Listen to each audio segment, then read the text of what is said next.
এই ব্যক্তি না ছিলেন ডাক্তার, না অভিনেতা, না কোনো রাজনীতিবিদ, আর নাই কোনো ক্রিকেটার। তিনি ছিলেন শুধু একজন শিল্পী, যার শেষ বিদায়ে পুরো আসাম কেঁদে উঠেছিল। কিন্তু কে ছিলেন এই জুবিন গার্গ? তিনি ছিলেন না কোনো রাজা, কিন্তু শাসন করেছেন লক্ষ মানুষের হৃদয়। মাত্র ৩৩ বছরের কেরিয়ারে প্রায় ৩৮,০০০টা গান, আর একই বছরে প্রায় ৮০০টা গান রেকর্ড করে গড়েছিলেন এক অবিশ্বাস্য রেকর্ড।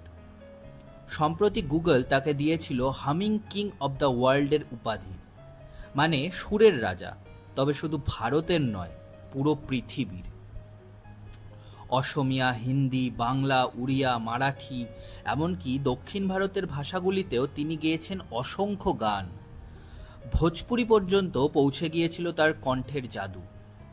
তিনি ছিলেন সেই শিল্পী যার গান গ্রামের চায়ের দোকান থেকে শুরু করে শহরের ক্লাব, সব জায়গাতেই বাজতো একই ছন্দে। তার কণ্ঠে ভালোবাসা, বিচ্ছেদ, আনন্দ, দুঃখ সবকিছুরই এক মায়াময় সুর ছিল। মাইকেল জ্যাকসন, পোপ ফ্রান্সিস আর রানী দ্বিতীয় এলিজাবেথের পর যদি কারোর মৃত্যুতে পুরো রাজ্য কেঁদে ওঠে, পুলিশের ভিড় সামলানো মুশকিল হয়ে যায়, তবে তিনি ছিলেন জুবিন গার্গ।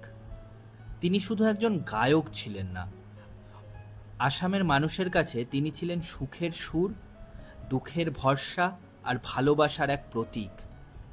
করোনা হোক বা বন্যা, গরিব হোক বা ধনী, সবার পাশে ছিলেন তিনি, এক সত্যিকারের দ্য কিং অফ হার্টস।